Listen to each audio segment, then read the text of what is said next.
नमस्कार बच्चों, Bansal tax and commerce classes में मैं मनोज बंसल आपका स्वागत करता हूं। आशा करता हूं कि हमने जो आखिरी वीडियो जीएसटी के ऊपर डाली थी आप सभी ने देख भी ली होगी और उससे समझ भी लिया होगा। उसके अंदर हमने आपको जीएसटी के सारे बेसिक फीचर्स के बारे में बताया। Tally.ERP9 में स्टैट्यूटरी प्रोविजंस को किस तरीके से एक्टिवेट किया जाता है, टैक्सेशन प्रोविजंस को कैसे अनेबल किया जाता है और लेजर ग्रुपिंग का वहां पर क्या रोल रहता है, किस तरीके से मैपिंग जरूरी होती है, ग्रुपिंग जरूरी होती है, वो सारी बातें हमने बताई। आज का टॉपिक शुरू करने से पहले मैं आप सभी से रिक्वेस्ट करूंगा कि जिसने वो वीडियो ना देखी हो एक बार वो वीडियो जरूर देख ले, ताकि आज का टॉपिक आपको कंप्लीट तरीके से समझ आ सके। तो आज का टॉपिक शुरू करते हैं, computation of tax liability of goods. मैं आपको जैसा बता चुका हूं कि statutory and taxation provisions in Tally.ERP9 का ये पार्ट 2 है। इस प्रोसीजर को शुरू करने से पहले मैं आपको एक छोटा सा GSTIN का मतलब समझाना चाहता हूं। GSTIN की फुल फॉर्म होती है goods and services tax payer identification number. ये नंबर हर एक टैक्स पेयर को अलॉट किया जाता है। ये 15 डिजिट्स का होता है। इसकी ब्रेकअप के अंदर दो बहुत खास बात कि इसके पहले दो डिजिट स्टेट को रिप्रेजेंट करते हैं। जैसे 06 कोड हरियाणा को रिप्रेजेंट करता है, 07 दिल्ली को, 08 राजस्थान को और नेक्स्ट 10 डिजिट्स पैन नंबर को रिप्रेजेंट करते हैं।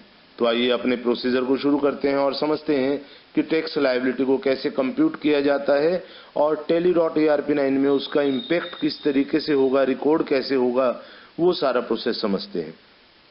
उस प्रोसीजर के लिए जर्नल एंट्री पास करने से पहले हमारे लिए जरूरी कि हम जरूरी के लेजर्स बना लें। सबसे पहले हम परचेज के लेजर बनाएंगे। परचेज के लेजर बनाते समय हमें दो लेजर बनाने होंगे।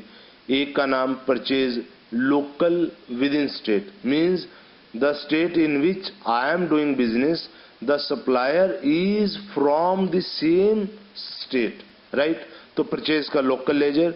ध्यान देंगे कि जब आप परचेज का लेजर बनाएं तो ग्रुप परचेज अकाउंट्स को लेंगे और उसके बाद आप जब स्टैट्यूटरी इंफॉर्मेशन को इनपुट करेंगे तो वहां पर जीएसटी को एप्लीकेबल करने के बाद टाइप ऑफ सप्लाई में गुड्स डालेंगे।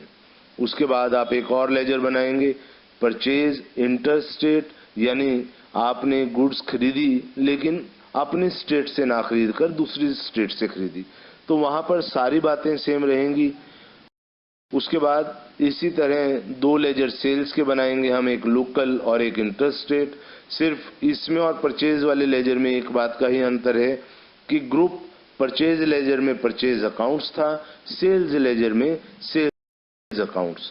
इसी तरह हमने सेल्स का इंटर स्टेट लेजर बनाना है और उसके बाद हम डेटर्स और क्रेडिटर्स के लेजर भी बना लेंगे ताकि हमें एंट्री पोस्ट करने में दिक्कत ना आए। हमने सबसे पहला लेजर बनाया राहुल लोकल क्रेडिटर। इनका ग्रुप चूज किया करंट लायबिलिटीज में अपने एंट्री को ले जाने के लिए सन्ड्री क्रेडिटर्स। तो हमने ग्रुप क्या लिया, सन्ड्री क्रेडिटर्स। ध्यान रहे बच्चों कि जो हमारा ग्रुप होगा वो हमारी बैलेंस शीट से कनेक्टेड होगा और ये जब बैलेंस शीट से या प्रॉफिट एंड लॉस से जैसा भी केस है, जब वहां कनेक्टेड होता है तो ये वहां पर अपना इम्पैक्ट डालता है। तो आप देखिए हमने लेजर लिया राहुल लोकल क्रेडिटर, उसका ग्रुप लिया सन्ड्री क्रेडिटर्स। ये सन्ड्री क्रेडिटर करंट लायबिलिटी का पार्ट होता है और करंट लायबिलिटीज बैलेंस शीट का एक कंपोनेंट होता है। तो इस तरीके से जैसे मैं इस लेजर में एंट्री करूंगा मेरी बैलेंस शीट में इसका इफेक्ट आपको देखने को मिलेगा। जब ये लेजर बनाएंगे तो यहाँ पर क्रेडिटर की यानी सप्लायर की रजिस्ट्रेशन डिटेल भी आपको एंटर करनी होगी। इसी तरीके से हमने एक और लेजर बनाया राजन क्रेडिटर इंटर स्टेट, यानी ये क्रेडिटर हमारे ही स्टेट का नहीं है, दूसरी स्टेट का है। उसके बाद हमने इसी तरह डेटर्स के लेजर बनाए, एक राम लोकल डेटर जिसका ग्रुप लिया हमने सन्ड्री डेटर और उसके बाद एक श्याम नाम से इंटरस्टेट डेटर का लेजर बनाया। बाकी सारी बातें इनमें सेम रहेंगी। उसके बाद हमें 3 और लेजर बनाने हैं, CGST, SGST, IGST। तो देखिए कैसे बनेंगे ये लेजर। SGST की स्क्रीन आपके सामने है। जब आप SGST का लेजर बनाएंगे तो ग्रुप ड्यूटीज एंड टैक्सेस देंगे जो करंट लायबिलिटीज को अफेक्ट करेगा। ये लेजर बनाते समय आपको एक बात का ध्यान रखना है कि जब आप टाइप ऑफ ड्यूटी या टैक्स के अंदर GST लेंगे तो वहां पर टैक्स का टाइप स्टेट टैक्स लेंगे। इसी तरह जब आप CGST का लेजर बनाएंगे तो सेंट्रल टैक्स, जब आप IGST का लेजर बनाएंगे तो इंटीग्रेटेड टैक्स।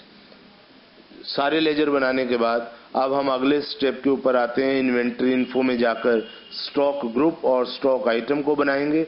तो स्टॉक ग्रुप बनाने का हमारा पाथ क्या होगा, gateway of Tally, then inventory info, stock group, create.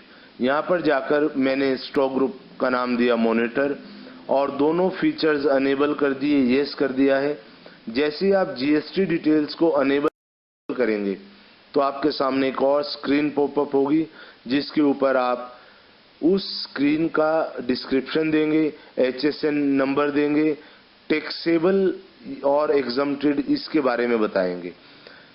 इसके अंदर एक बात सबसे इम्पोर्टेंट, जब भी आप इंटीग्रेटेड टैक्स में अपना टैक्स रेट डालेंगे उसके बाद CGST और SGST में वो उसका आधा आधा करके अपने आप ही दिखा देगा।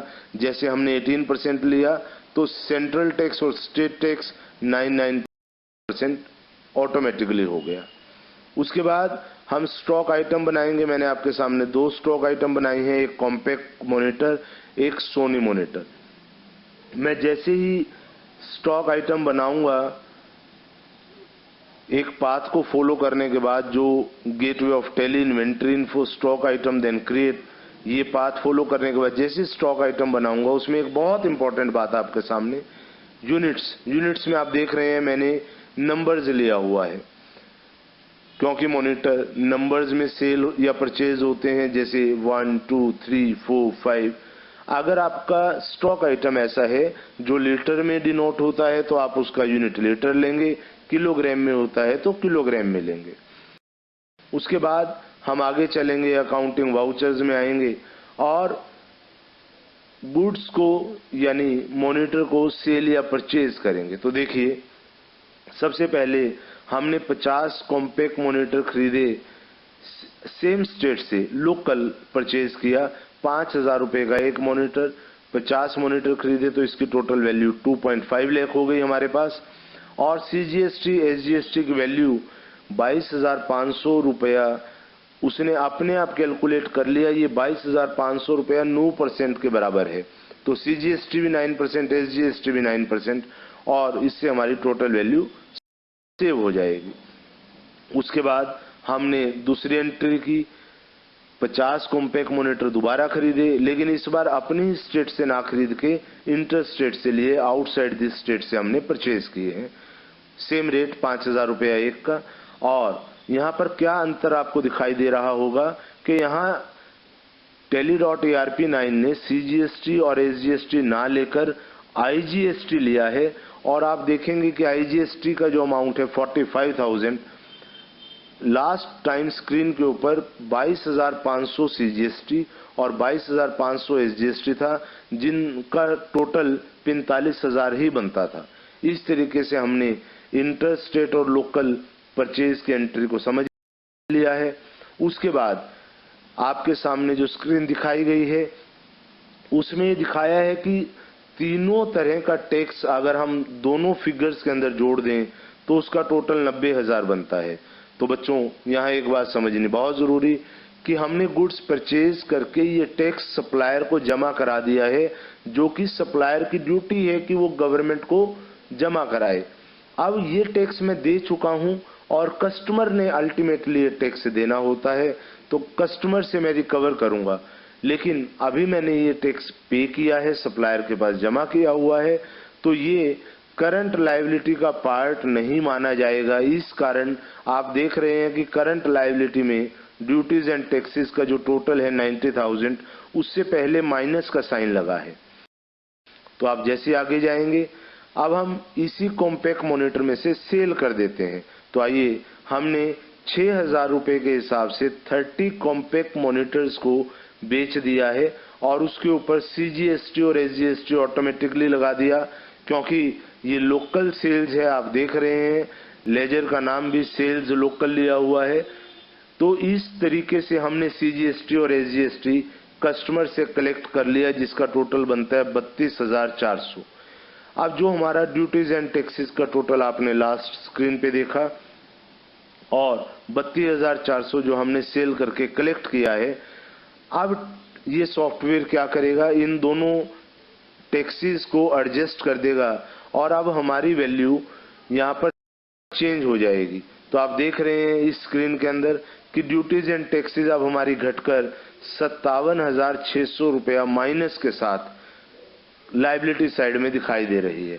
तो बच्चों, इस प्रोसीजर से आपने ये बात समझी कि किस तरीके से आपने लेजर बनाने हैं ग्रुप्स का ध्यान रखते हुए। स्टॉक ग्रुप, स्टॉक आइटम बनाने के बाद आपने अकाउंटिंग वाउचर्स में जाकर एंट्री पास करनी है और GST जितना भी आपने सप्लायर को दिया, कस्टमर से कलेक्ट किया, उसका टोटल इम्पैक्ट बैलेंस शीट में आप देख सकते हैं।